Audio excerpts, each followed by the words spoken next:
Now Jonas's group had taken a new place in the auditorium, trading with the new 11 so that they sat in the very front, immediately before the stage. They were arranged by their original numbers, the numbers they had been given at birth. The numbers were rarely used after the naming, but each child knew his number, of course. Sometimes parents used them in irritation at a child's misbehavior, indicating that mischief made one unworthy of a name. Jonas always chuckled when he heard a parent, exasperated, call sharply to a whining toddler, "That's enough, 23." Jonas was 19. He had been the 19th new child born his year.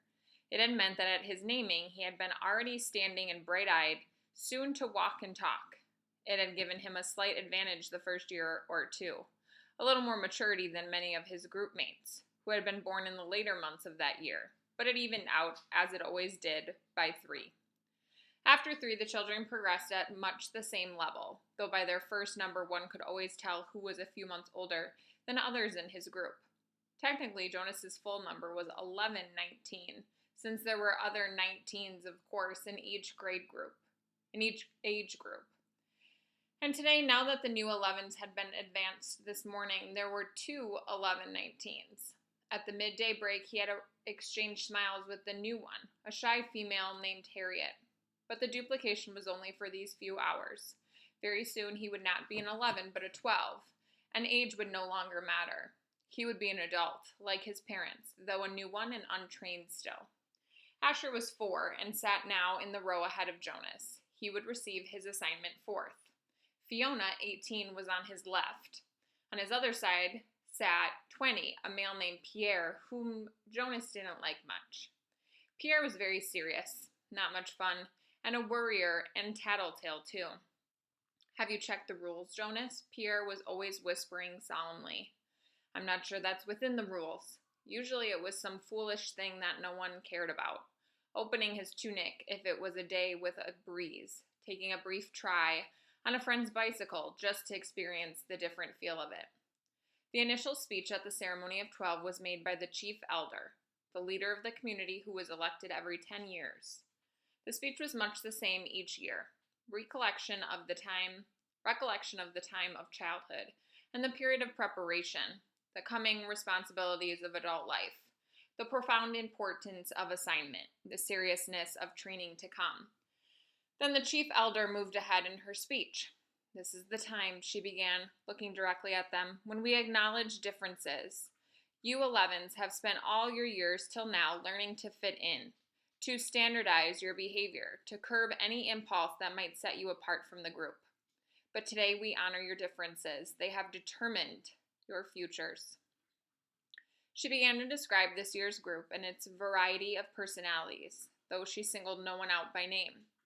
She mentioned that there was one who had singular skills at caretaking, another who loved new children, one with unusual scientific aptitude, and a 4th for whom physical labor was an obvious pleasure. Jonas shifted in his seat, trying to recognize each reference as one of his group mates. The caretaking skills were no doubt those of Fiona on his left. He remembered noticing the tenderness with which she had bathed the old. Probably the one with scientific aptitude is Benjamin, the male who had devised new important equipment for the rehabilitation center. He heard nothing that he recognized as himself, Jonas. Finally, the chief elder paid tribute to the hard work of her committee, which had performed the observations so meticulously all year. The committee of elders stood and was acknowledged by applause. Jonas noticed Asher yawn slightly, covering his mouth politely with his hand. Then at last the chief elder called number 1 to the stage and the assignments began. Each announcement was lengthy, accompanied by a speech directed at the new 12. Jonas tried to pay attention as one, smiling happily, received her assignment as fish hatchery attendant, along with words of praise for her childhood spent doing many volunteer hours there, and her obvious interest in the important process of providing nourishment for the community. Number 1, her name was Madeline, returned finally amidst applause to her seat, wearing the new badge that designated her fish hatchery attendant. Jonas was certainly glad that assignment was taken. He wouldn't have wanted it, but he gave Madeline a smile of congratulation. When, too, a female named Inger received her assignment as birth mother, Jonas remembered that his mother had called it a job without honor, but he thought that the committee had chosen well. Inger was a nice girl, though somewhat lazy, and her body was strong. She would enjoy the 3 years of being pampered that would follow her brief training. She would give birth easily and well, and the task of labor that would follow would use her strength, keep her healthy, and impose self-discipline. Inger was smiling when she resumed her seat. Birth mother was an important job, if lacking in prestige. Jonas noticed that Asher looked nervous. He kept turning his head and glancing back at Jonas until the group leader had to give him a silent chastisement, a motion to sit still and face forward. 3, Isaac, was given an assignment as instructor of 6s, which obviously pleased him and was well deserved. Now there were 3 assignments gone, none of them ones that Jonas would have liked, not that he could have been a birth mother anyway. He realized with amusement. He tried to sort through the list in his mind, the possible assignments that remained. But there were so many he gave it up. And anyway, now it was Asher's turn. He paid strict attention as his friend went to the stage and stood self-consciously beside the chief elder. All of us in the community know and enjoy Asher, the chief elder began. Asher grinned and scratched one leg with the other foot. The audience chuckled softly. When the committee began to consider Asher's assignment, she went on, there were some possibilities that were immediately discarded, some that would clearly not have been right for Asher. For example, she said, smiling, we did not consider for an instant designating Asher as an instructor of 3s. The audience howled with laughter. Asher laughed too, looking sheepish but pleased at the special attention. The instructor of 3s were in charge of the acquisition of correct language. In fact, the chief elder continued chuckling a little herself. We even gave a little thought to some retroactive chastisement for the one who had been Asher's instructor of 3s so long ago. At the meeting where Asher was discussed, we retold many of the stories that we all remembered from his days of language acquisition. Especially, she said, chuckling, the difference between snack and smack. Remember, Asher? Asher nodded ruefully, and the audience laughed loud. Jonas did too. He remembered, though he had been only a 3 at the time himself. The punishment used for small children was a regulated system of smacks with a discipline wand, a thin, flexible weapon that stung painfully when it was wielded. The child care specialists were trained very carefully in the discipline methods. A quick smack across the hands for a bit of minor misbehavior. 3 sharper smacks on the bare legs for a second offense. Poor Asher, who always talked too fast and mixed up words, even as a toddler. As a 3, eager for his juice and crackers at snack time, he one day said smack instead of snack as he stood waiting in line for the morning treat. Jonas remembered it clearly. He could still see little Asher wiggling with impatience in the line. He remembered the cheerful voice call out, I want my smack! The other 3s, including Jonas, had laughed nervously. Snack, they corrected. You meant snack, Asher. But the mistake had been made, and precision of language was one of the most important tasks of small children.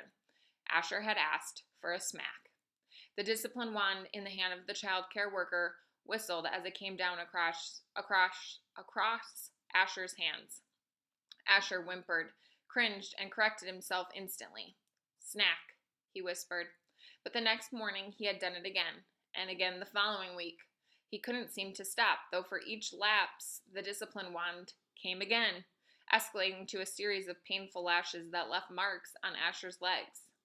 Eventually, for a period of time, Asher stopped talking altogether when he was 3.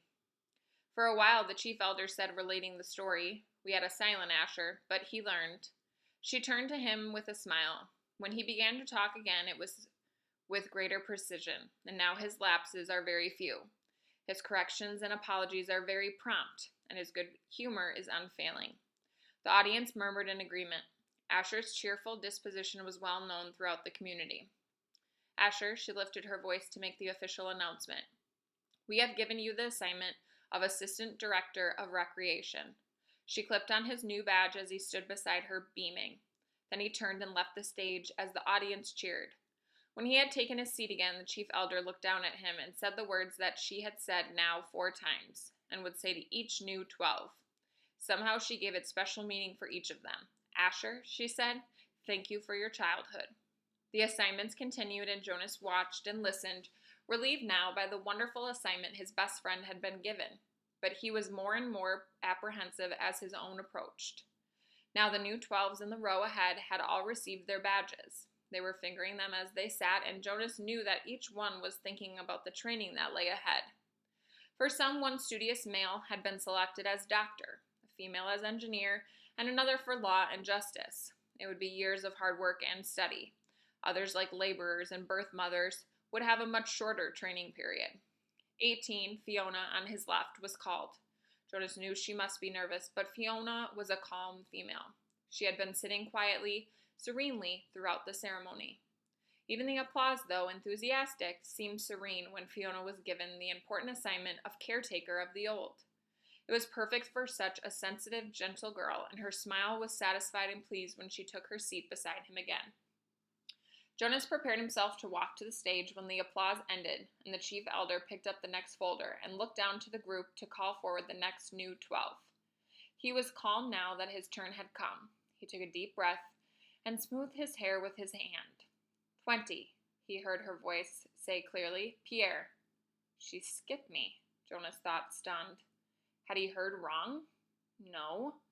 There was a sudden hush in the crowd, and he knew that the entire community realized that the chief elder had moved from 18 to 20, leaving a gap. On his right, Pierre, with a startled look, rose from his seat and moved to the stage. A mistake. She made a mistake. But Jonas knew, even as he had the thought, that she hadn't. The chief elder made no mistakes. Not at the ceremony of 12. He felt dizzy and couldn't focus his attention. He didn't hear what assignment Pierre received and was only dimly aware of the applause as the boy returned wearing his new badge. Then 21, 22. The numbers continued in order. Jonas sat, dazed, as they moved into the 30s, and then the 40s, nearing the end. Each time at each announcement, his heart jumped for a moment, and he thought wild thoughts. Perhaps now she would call his name. Could he have forgotten his own number? No, he had always been 19. He was sitting in the seat marked 19. But she had skipped him. He saw the others in his group glance at him, embarrassed, and then avert their eyes quickly.